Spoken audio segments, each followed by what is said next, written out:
Now, our next mainstream match here is Haas versus Lambo, which is going to be going on in the knockout bracket as well. Haas obviously just having defeated Bratok down there, and obviously Lambo not having, for him, in his mind, when it comes to the group stage, the best of times, and he's not rewarded by any means because now he has to go up against Haas. Yeah, I mean, he is certainly expected to beat Pro, but as you say, you know, saying that he's getting Haas as a punishment, I actually, I think that this is something that he feels pretty confident with. I think, like a lot of people here would be feeling pretty confident against Haas.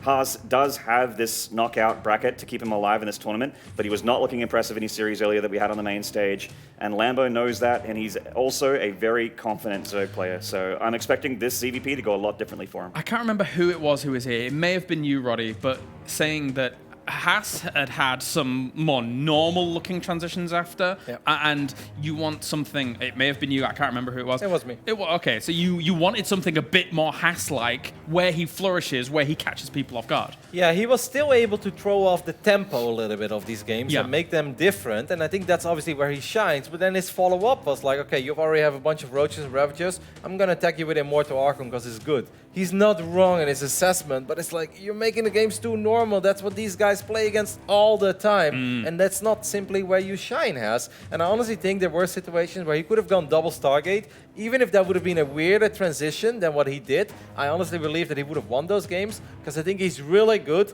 in at least utilizing those units, dragging the games out, and then obviously Roaches and Ravagers will really fall off against a bunch of either Oracles or Phoenix into Carrier. And even if Carriers are not, you know, the invincible units that they were once upon a time, they are still really good. People sleep on Carriers. Carriers are still freaking strong, okay? Twitch chat doesn't let me down. Haas. They don't care about previous results. They want their boy Haas to do well. Hey, I'm with you, man. Haas is an entertaining player. This is going to be a fun series if Haas manages to get any foothold against Lambo aggressively. And actually, when we had the vetoes earlier, it was interesting to see Lambo actually pick New Repugnancy, because it feels like one of the stronger maps for Haas for cannon rushing and that sort of thing. So that's an interesting pick. Other than that, pretty standard picks, I think. Well, gentlemen, thank you very much. We're going to go to a short break here, and when we return, it's two WCS global finalists from 2018 going head-to-head to see who moves on and who is eliminated.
What's up, guys? Welcome back to WCS Spring. I am Maynard, and with me is Le Tout. How you feeling, mate? Pretty good. We got a great PVZ coming up here between Lambo and Haz. Lambo didn't have the easiest of times yesterday, sadly for him. But here he gets another chance at advancing on to the next round, and he got a tough opponent in Haz. You know, even though Haz didn't find the success he wanted yesterday in that one game that we got to cast against, sort of, he's still a very fierce opponent, and most of all, an unpredictable one. Yeah, very unpredictable. He's throwing in a little bit of macro here and there, a few more of those regular sort of strategies as follow-ups for Haas, but his openings always do seem to be a little bit on the aggressive side, a little bit weird. And we are getting into game number 1. Lambo looking for redemption in this matchup. Can he find it here against this Chinese Taipei monster on stage with him here? And then let's get into it. It's up left here. As the blue Protoss, it is Haas.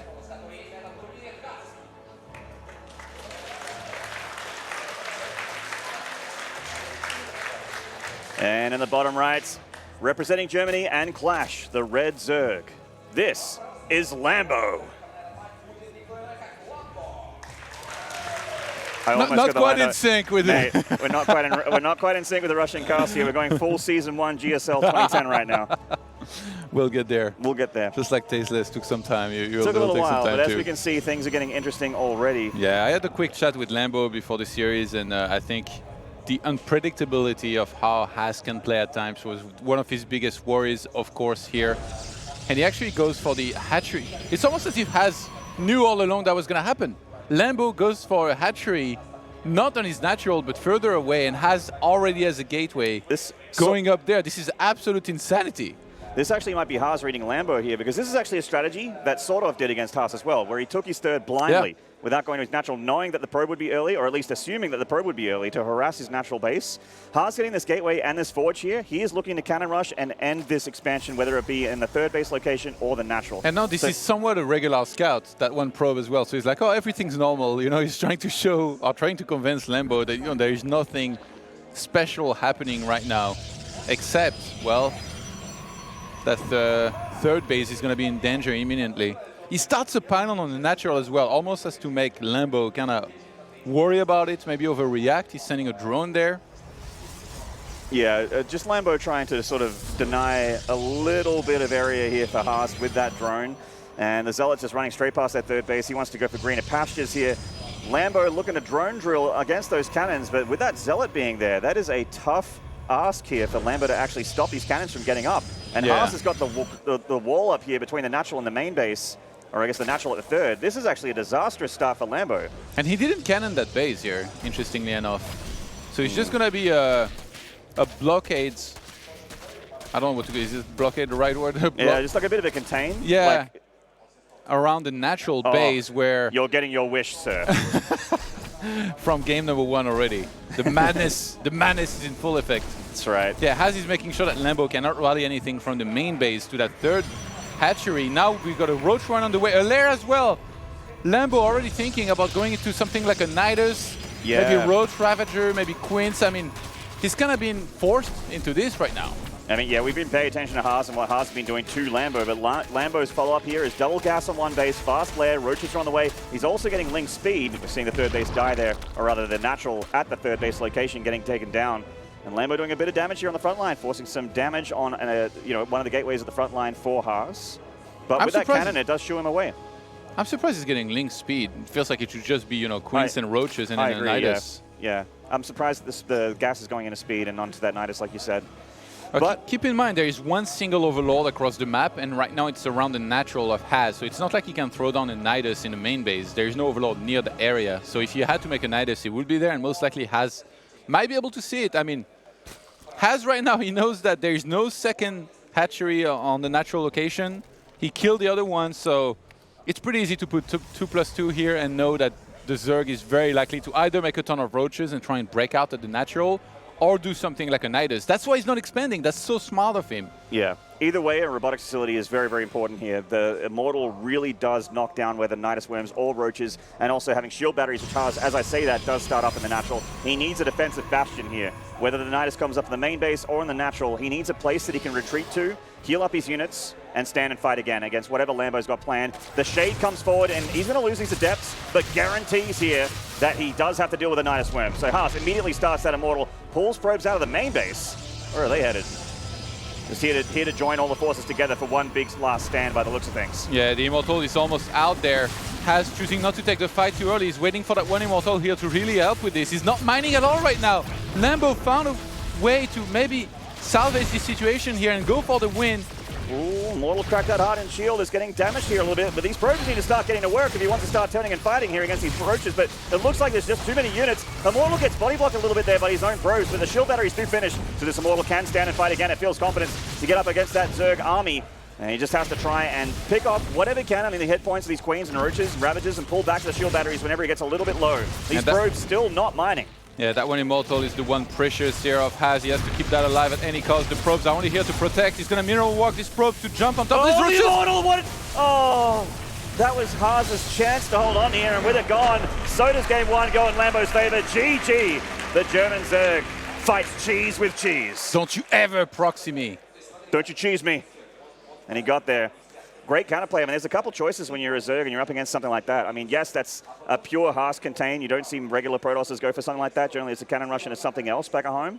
But Haas very, very committed on the other side. The Roach Nidus sort of response there from Lambo, inspired. Even if you go like Stargate or a Void Ray or something like that, whatever choice it is as a Protoss, you're going to find it so tough to hold a whole bunch of Queens and Roaches on the other side of the map with the Nidus Worm. I think maybe he should have opened up his wall back at home. Like, obviously, there are links trying to go in, but remember, he had 3 Zealots, right? Or like, he had a bunch of units on the other side of the map that killed the hatchery, and then maybe tried to go into the main. I feel like if he had that inside of his main base, that would have been so helpful. And maybe he overmade probes as well. He didn't need to be mining that much gas. Like, if he had somehow got into a second Immortal, kiting and killing this entire army of Lambo would have been so much easier, and then you just win the game. Yeah. So looks like he wanted to play with fire. And he got burned. He burned Lambo a little bit at first, but then Lambo took out the non-flamethrower. The non-flamethrower? Not a flamethrower. No. You know what that's? No. Elon Musk. Oh, not a flamethrower. Now I'm with you. Now I'm with you. The not a flamethrower, that's actually a flamethrower. Well, we're going into map number 2 here. I'm not too sure what map it is. Oh, it's year 0. All right, so nice big map here between both players. Now, normally when you have a big map like this, you kind of expect a longer game. But considering the players that we have in this tournament, and on the stage right now, this looks like it might actually be playing against the map's image here, and he might just use it to try and quote-unquote surprise Lambo, although I don't think it's a surprise for Haas to try and put something on the other side of the map. Yeah, yesterday Haas didn't even scout early at all versus Soltov in both games. He scouted very late, didn't play ultra aggressive.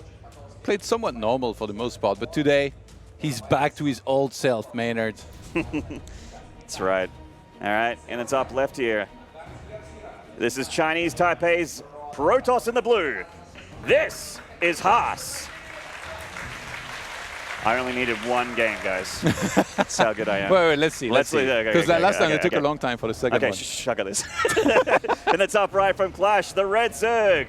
This is Lambo. God damn it, Alex. Yeah, for the second one, they take way longer. he wanted to give out Lambo's entire history as a pro gamer before he introduced the player. Making me look bad, man. He was born in West Germany. Fighting. One day he was 6,000 MMR, then he was 6.2, then he was 6.5. I'm like, all right.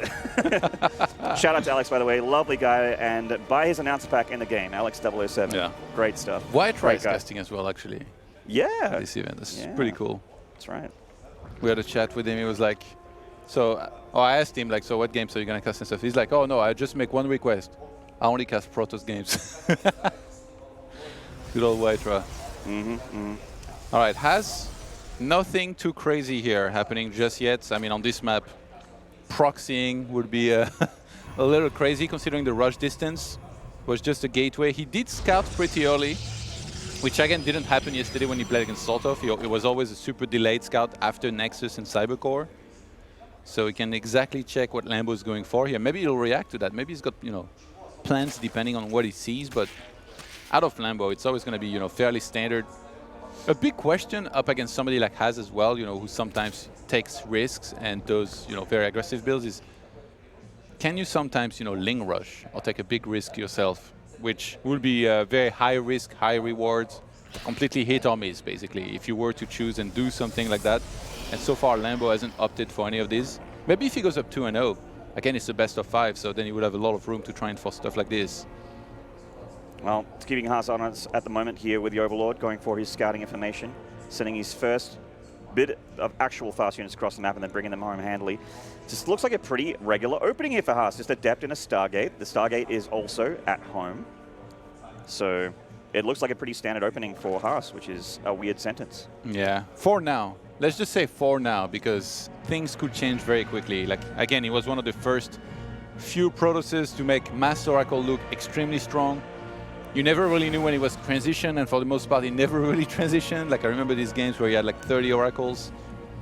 So anything's possible here out of this guy. And what he's really a master of is tricking his opponent. I feel like sometimes we kind of talk about him as if he has one build, he goes for it, and he just sticks to it. But no, it's not like that at all. He knows how to transition out of almost anything. He's a very good mind reader. It feels like a lot of the time he knows what his opponent are gonna do to react to what he's doing, and then he adapts to it. Wasn't tapped into Lambo's brainwaves for a second there. Lets a Ling get into the main base to see exactly what he's up against. No, he wanted that to happen. Oh, that's true. He never makes Now mistakes. we move on to phase 2 of the plan. And unfortunately for Lambo, there are generally 9 to 10 phases in the plan for Haas. Yeah. Well, the Adept shading on forward here. They do cancel that shade. Pleased to see that. Way too many Lings. Haas knows this. It's actually bringing them back. Okay. I think, he realized there was speed. So he was like, well, it's a big map. There's almost no escape. Fair enough. With my Adepts, so I'll just keep them alive for now. Just recalls instead. Yeah, not a terrible play there for Haas. And Lambo, with that third base getting up, still clean production coming down. He knows the timings here of those Oracles, and the Spores are going to be up in a timely fashion. Plenty of time on year 0 for him to get that static defense up in the Zerg's base. And Haas is looking like he wants to go for potentially an Archon drop here. Twilight Council and a Robotics Facility going down back at home. Phoenix and Oracle together to lift up the Queen and try and hit the drone line. Just frighteningly standard here for Haas, although a little bit of an old school build. Yeah. Even like glaives or something like that on this map could be really good. We see additional gateways being thrown down now. And the Oracle and Phoenix so far haven't really found any damage. Crit spread is good so far too from Lambo, who's running around with Queens, making sure he's ready to be in position. And where are you going, little fella? Is that a miss rally? Oh well, is it? Oh, the Lings are coming in here. The Adepts getting shutting down the Lings. It probably is. I mean, you don't. Someone has this selected. I think Indy maybe. Like it's being rallied out to the front here. It just gets gone down by the Oracle. Okay, its story has ended. So I'm glad we paid attention to that drone there. That hype train derailed real fast. That hype train had a tank on it. Shot the train off those rails. But we have a bunch of gateways going down here on 2 bases for Haas. He's putting down a third, but I don't know if this is real. So this is another one of the situations where I think Haas might be trying to trick his opponent. He did something similar against Soldov, where he just went for a lot of charge lots, some Archons, and a Warp Prism across the map. How many gateways is he on now? I think he's got around a bunch 7. Of finishing. Oh, it's actually not too. Yeah, 7. Yeah, okay. So total. It's not definitely one of those like big timing attacks, but it is quite a few gateways worth of production. Yeah. I mean, if Zerg underestimates this, they just you can die. just start warping in and just overwhelm for sure. So in this case, Lambo is just getting a ton of roaches. Right now, he's got clear reconstitution on the way. Queen's in position already. I mean, he knows that's going to be headed towards the main base. And charge is nearing incompletion. And has cut pro production right now. Yeah, which is why I thought he was going for a big timing attack, like using that mineral bank to squeeze out a bunch of units, get some more Archons out there. Lambo is just making roaches right now, so even if Haas is planning to start probing soon and try and go into a macro game, Lambo could actually just go across the map with this many units if he just doesn't just use it defensively here. It looks like the Zerg's going to be pretty set up here. He's already up a lot of army supply, and he's ready for this Warp Prism, which he scouted earlier. Yeah, Haas restarts pro production, but it's only 2 at a time right now. And Haas is probing again, so just sort of a lull in the macro there for Haas. Is a weird probe cycle, but in comes that Warp Prism into the main base. Couple Queens, or a few Queens and a Spore Crawler. Oh, jeez! All right, that gets back there. A second Warp Prism down here at the front. No Ravagers or Queens down here, so that Warp Prism will get in a good round of charge lots. But look at the roach counts on. Yeah, way too many Zerg units. The main base is where damage could be achieved. Now, no, the Prism! Oh, no! Oh! Not like this. Not like this. And he might be forced to recall down there. Ah, he's going to run away with the Zealots because they're fast and still try to harass a little bit more with the Prism. At this point, having killed that one War Prism, Lambo could just go for the counter attack. And Look at this supply. Maynard, he's got so much more. 107 army supply to 43 right now. Yeah. In Lambo's favor, and these Zealots are getting caught down on the map. Yeah, like I said, with this many roaches, Lambo can just go across the map if there's no huge, scary attack coming. And there was, it just kind of felt flat there. A little bit of a flaccid attack for Haas. Lambo going across the map with 123 army supply worth of roaches. Well, some of that is queens, but mainly roaches and ravages coming across the map here. And Haas is just trying to muster up whatever he can. He's only got one robo. A second one's about to finish. He doesn't have any upgrades. He can warp in a bunch of charge lots, but I just don't think he can stop Lambo here. That's just so much Zerg. Yeah, there's a ton of roaches. I think Lambo's going to wait for the reinforcements to get there, regroup a little bit. That one Immortal. Force fields are going to have to be clean here. There's only 2 Ravagers to break some of those. Oh, man. Ravagers broke those force fields, and he's right in Haas's face. Lambo looking to get himself onto match point already here. As he takes down all the defenses. That Immortal's got nowhere to run, nowhere to hide. The Mana Hatchery attempt from Lambo, but Haas doesn't get to see it. GG! The German Zerg starting to get a little bit stylish on the stage here. Very nicely done by Lambo here. Clean defense and, you know, a pretty difficult map to be as aggressive, I feel, as Haz would like to be here. It takes a long time to get across the map. Zerg has a lot of tools to see those attacks coming. Overload, Zerglings everywhere, the watchtower in the center. And Lambo, he realized exactly what's coming. Cut drones early enough, made a ton of roaches, defended perfectly, and then the clean counter-attack that you would expect from a player of his caliber. Yeah, Lambo, whatever hiccups he had in his play in his group stage 3 against Probe, certainly not showing off on stage here. He looks quite flawless, actually. I'm seeing very few mistakes from Lambo. Haas has had a couple contains and then a couple strategies that just sort of bungled a little bit, maybe like a little bit of lack of control, or just Lambo reading him way too well and being super prepared. A little bit of column A and B. Either way, it's led with Lambo having a very clean series so far on match point, and it's looking like a 3-0 already if game 1 and 2 are anything to go by. Yeah. We shouldn't count Haz out just yet, though, don't because count our Hazes until he's warped in everything he wants to warp in in this tournament. He doesn't pull rabbits out of hats. He pulls DTs out of war prisms and takes games away from his opponents. That's right. The greatest magic trick of all. Imagine if, as a magic artist on stage, you could pull a rabbit out of a hat at 7 range. Wouldn't that be great? Just like a war prism? That would instantly make you the greatest magician this world has ever seen. Just the rabbit zaps out of the hat into your hand. Actually sounds kind of terrifying. I'm not sure I want to pay for a ticket for that now that I think about it. I'm convincing myself not to do that. Look at this crowd, man. Great showing here for the Ukrainian fans or the Kiev local StarCraft fans, and also fans from internationally coming on down. This tournament sold out really quickly, actually, for tickets. So that was a great thing to read on social media early before our flights. Great crowd, great games, and we are in game number 3, guys. The top left here, the blue Protoss. This is your cheese lord, Haas.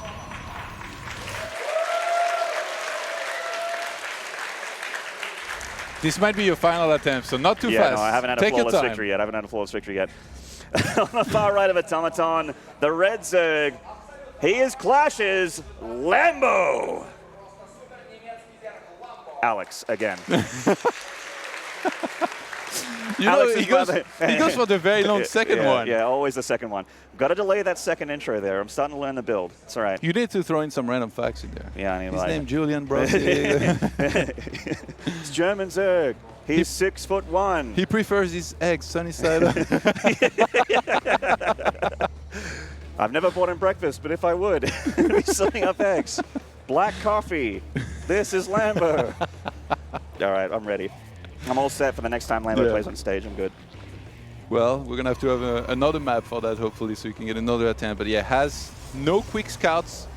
Nothing too crazy here early on. Just going to be a gateway down the ramp, Nexus, Cybercore, then a scout. And Lambo all alike went for the hatchery, then extractor into a spawning pool. Is that Nexus first from Haas? The Madman. No. He went for the gateway first. Nexus. Oh, sorry. What I misspoke there was Nexus before Cybercore. It's just a little bit more economy focused for Haas at the start. I feel like Haas is maybe a little bit hesitant nowadays. Like, he doesn't go for like the all-out cheeses. I don't know what it is. You know, it feels like once upon a time he had great killer instinct. He was just playing like ultra aggressive, throwing his opponents off all the time. Obviously, it's very hard to do very often, and like people will adjust, and then they'll kind of learn about your trick and shenanigans. But in this case, definitely he hasn't felt that aggressive. even like in the previous game, you know, like we weren't sure whether he was gonna saturate at third base. He still kind of remade probes midway, like a little bit of hesitation. Yeah. The Year Zero game was definitely the weirdest one, even though game 1 looked a little bit more, you know, with Lambo getting caught out by Contain. Yeah. Pretty quick Twilight Council here from Haas, with the robotics facility coming a little bit later. So a bit of a different build from the first game. So that started off with a Stargate into Twilight Council and Robo with the Archon drop. Haas still using Shade to try and get a bit of vision on Lambo, who is going for a pretty quick third base. A Dark Shrine? Should we start? Yeah, I mean, to go for that. There's also the chance for going for like, yeah, there's the Dark Shrine, so you're right, but yeah, some other things you can do with charge like Prism, that sort of thing. But the Adept is getting gunned down. She's very low in hit points. Uh-oh. Right. Pick off there for Lambo, so that's actually quite nice. Yeah, and we're going to see Haz throw down another gateway here. And usually you either go up to 3 or 4. I think 4 is better, obviously, because then you can make 4 Dark Templars into 2 Archons. But we saw Haz previously against Saltov in that game number 1 yesterday go for the main hatchery and actually sniping it. Yeah. Which is, like, it's very unexpected. Nowadays, everybody, they go for double Archon. But Haz was like, you know what? If everybody goes for double Archon, he won't expect Dark Templars. And sure enough, Saltov didn't, so he got his main hatchery. Yeah, it feels like it's always worth to poke with the Dark Templar first before making them into Archons, because you could always catch a Spore Crawler, get some drones, that sort of thing, and then the Archon phase engages. But, I mean, there is a difference between sort of and Lambo, and that is Lambo is making Spore Crawlers. So that means that probably won't lose his main base here to these DTs of Haas. And yesterday, Haz was getting a Stalker first to chase away that Overlord, but now he didn't. So that one Overlord of Lambo scouted everything, saw the exact timing on the Dark Shrine, saw the Robo and the additional gateway in the main base. So Lambo can time this perfectly. He can make sure he has a Spore ready and on location. Yeah, I mean, these Queens can't get too cheeky here. Yeah, they nearly get that Warp Prism. Haas trying to warp in the main base, just like with sort of the DT's getting surrounded. They should be able to get picked up and lifted, but that goes deep here. Oh! Oh my God! 1 hit point. No, he flew back. Wow! Oh my God! Haz. That was so close. 1 hit point Prism gets out of there with payload intact. So the DTs are still alive. It's pretty nice for Haas, but Lambo, same as sort of, going for a similar follow-up, a big Ling drop into the main base of Haas. Yeah, that's actually going to be very important here. Like, again, actually, Haz doesn't really have the pylon to spot this. He has one slightly above where the Overlord is, so this could do a lot of damage. He's recalling. Yeah, I mean, Haas remembers how much damage this did. He lost his entire main mineral line.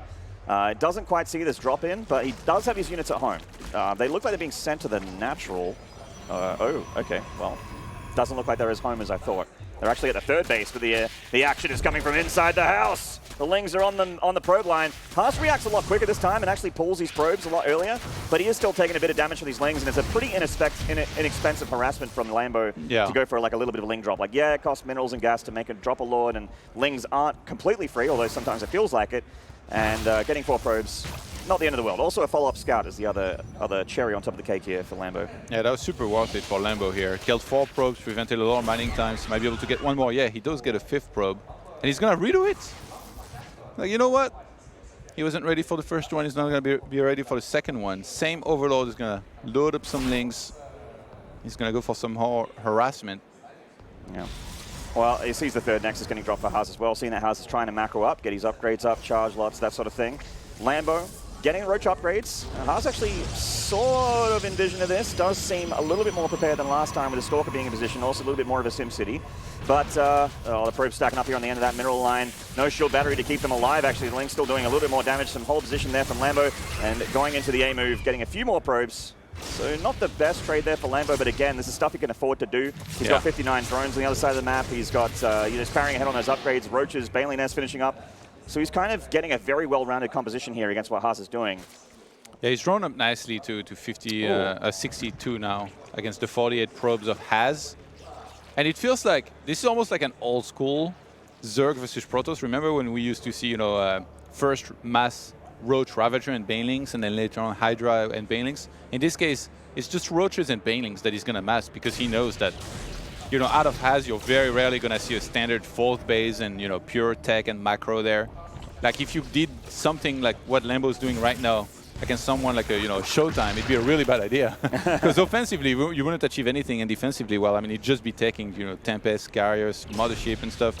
But in this case, Lambo is quite certain that there's going to be a follow-up attack from Haz, and It doesn't seem too far-fetched, to be honest, because Haz is dropping down some more gateways. He's building up an Archon Immortal army, and I'm pretty sure he's going to want to attack. So Lambo is just kind of getting ready for that right now already.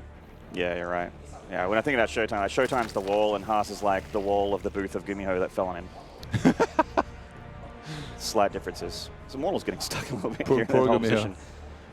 Yeah. Well, that, you know, the army of Haas is not terrible, but he's just so down in numbers here versus Lambo, who's just massing units on 63-odd workers. Like Lynx in the third base actually found some damage. Oh yeah, there we go. A little bit of a run by. Shield batteries though, going to mitigate a lot of that. Yeah, nice reaction from Haz. I think he was getting a... Was that a shield battery? No, he was getting a cannon at first here. Actually, the Lynx got a cancel on that. But yeah, Lambo is... That's so funny. He's so convinced that there is no way Haz is going to take to anything like, you know, Disruptor, Colossus, or just kind of sit back, get upgrades and more Immortals. He's like... He's not wrong. You're going to go for an attack. Yeah, and I mean, right now, everything points towards it. Nice contaminates. Yeah, slowing down Immortal production, making things even easier for Lambo, who is up almost 70 army supply, and he is ready to meet Haas wherever he wants. He doesn't need no creep to win this engagement. Charging up that ramp and doing a lot of damage there to those Archons. And getting a nice observer pick off there as well. DT harassment from Haas, no Spore Crawlers in the natural, but he does spot the Shimmer there and starts up an Overseer back at home. So he'll lose some drones, but he can afford to lose a few. Yeah, for sure. Like, Lambo is setting up a massive attack, though. I think he realized that his army, you know, yeah, as time passes by, he's not going to be as good. He's already maxed out anyway. He's starting to build up a bank. Here we go. He's going to jump on top of this army of Haz. There's not enough force fields to keep everything away. It doesn't look like it. I mean, Haas has a good number of Immortals, which is always nice, but the Banelings are actually splashing all over them, cracking those hardened shields. The Archon's getting a little bit low. Haas juggling as well as he can here with his War Prism. Still so many units for Lambo, though. He is all over this front line, pushing Haas all the way back into his natural. Oh, man. The Supplier does not lie, Todd. This is a terrible situation for Haas. Lambo even breaking off these Banelings into the third base, killing all the probes. And the natural is next on the menu for the German Zerg. He's going to start taking down production. These gateways not long for this world. Haas goes for force fields, but unfortunately, there is more service area here for the Zerg. Still rolling in those Banelings, still rolling in those Roaches. Haas is holding on, but only just technically. Lambo with a 3-0 victory here on stage for WCS Spring. Clean and convincing. Surgery. As you would expect, the German surgeon. That's right. And I know Haas has a lot of fans out there, but unfortunately Lambo, no slouch, and not going to get fooled this time. Haas gets knocked down out of the knockout bracket, and Lambo will move on to the playoffs. And he's going to Smix with an interview on stage. Give it away. Thank you very much, Maynard. Congratulations, Lambo. I know that yesterday was a really difficult day for you, but today is a new day, and you've come out strong with a 3-0 over Haas. So first of all, thoughts on surviving the knockout bracket and making it to the round of 24? Well, the knockout bracket for me was just this match so far, so I mean, it went all right, as you could see, and it didn't really seem too hard. I feel like Haas was a bit of a scary opponent for me because he plays on a different ladder, of course, so I don't know his play style, so I started searching for his barcodes, and they're actually really highly ranked. But of course, they're barcodes, and I know that I'm playing against Haas, so that's a big advantage from comparing to ladder. For sure, and I want to bring up yesterday, I saw that after the games were over, you had tweeted that you felt completely dead inside. It was 3 losses to 3 different Protoss players, so tell us a little bit about, you know, what happened there. Well, it was 2 losses, not 3, but it was, yeah, I just, like, I usually, I'm really confident in my ZvP, but right now there's the trend with the robo openings where if you play too safe, you're not actually safe against them. Or if you're playing too safe, you're not safe against something. So usually there's a bit of a gamble, and I feel like I got the short end of the stick a couple of times. Other than that, I feel like I played really well yesterday. So yeah, I was just really disappointed, honestly, in myself and my play. Well, today against a very sort of scary Protoss opponent, you were able to step up, and now you're moving forward to that round of 24. You can leave those Protoss players behind you because you have a Terran coming up next in Euthermal. I've heard his TVZ is pretty good, but what are your thoughts, as I'm sure you faced him on the ladder a few times? Yeah, I think on the ladder we're going back and forth. He's really good. He's probably one of the best European Terrans for sure. I saw he beat Cyril a bunch on the ladder yesterday, so that's maybe not the best for me, but yeah, overall, I think my bracket is maybe the hardest. Euthermal into Cyril this part, but I'm still going to try my best. I feel pretty good on TVZ. Sounds great. Well, congratulations once again on making it to that round of 24. Colaris, back to you guys.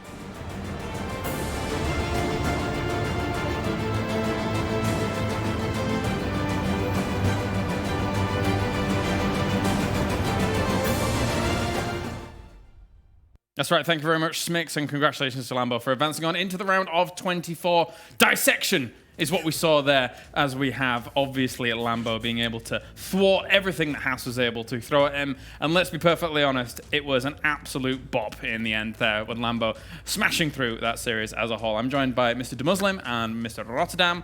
Gentlemen, very clean cut, very clean cut.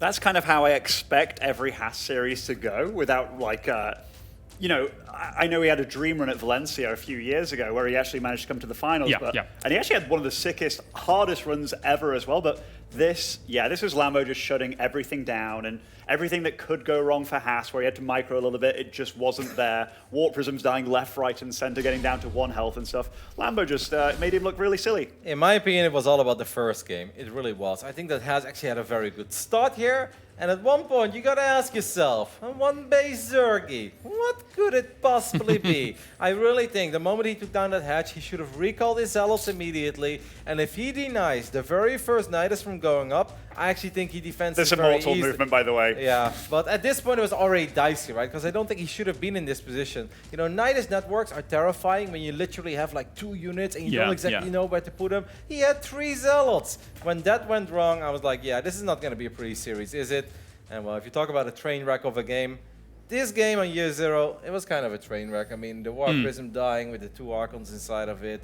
I mean, the ending, Lambo even obtaining or trying at least to get a little hatchery here next to the Nexus. It wasn't pretty, James. There's no other way to put it. No, indeed. This was an accidental maglev train that flew to the moon by the looks of things. This was not pretty by any stretch of the imagination. Lambo just completely destroying everything that Haas was able to put on. And then, even then, all of these Warp Prisms very low, escaping with 1 health. Lucky in itself to be able to get away with only that 1 point of health left. And Lambo just masterfully was able to push everything away that Haas presented. Yeah, Lambo looked really clean and really strong, and it's nice to see that he isn't super tilted from yesterday. Yeah. Like, that's kind of the nice thing about the knockout bracket, the knockout stage. Like, you can have 1 bad day, but if you're still a really good player, you can also still make it. But I am looking very forward to the next match in Lambo's life in this tournament. There are some consequences still to Lambo not performing as well as I think he thought he should have yesterday, where he obviously expected himself to win the group, if not at least take 2nd place. The fact that there is a knockout bracket is fantastic news for Lambo. Now he's obviously qualified for the final bracket. Yes. But this is where things get incredibly rough and you get punished for having a relatively low seeding coming into this final bracket. In the round of 24, Lambo goes up against U-Thermal. Correct. And there's a lot of backstory here. We can share a little bit of that later on down the broadcast. But that is obviously a very, very big match. I mean, 2 of the very best Europeans.